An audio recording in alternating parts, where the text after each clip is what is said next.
बिस्मिल्लाहिर्रहमानिर्रहीम। हम पाकिस्तान, आलम इस्लाम और दुनिया भर के अंदर फैले हुए तमाम लोगों को, दोस्तों को, अहबाब को दिल की अथाह गहराइयों से ईद मुबारक कहते हैं।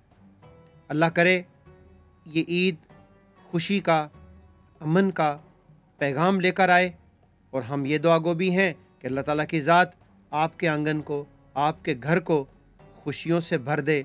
आप हमेशा मुस्कुराते रहें, हंसते और खेलते रहें।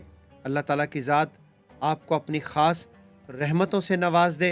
और हम ये दुआ भी करते हैं कि अल्लाह ताला की ज़ात इस ईद के मौके के ऊपर, हमारे दिल बहुत गमगीन हैं, आंखें नम हैं, ज़ख्म बहुत गहरे हैं, रूह तक घायल हो चुकी है, और हम दुआ गो हैं कि या अल्लाह इस ईद के ऊपर अमन की ऐसी हवा चले या अल्लाह कि हमारा फ़लस्तीन और हमारा गज़ा, हमारे बच्चे, हमारे बेटियां, हमारी रूहें सरशार हो जाएं।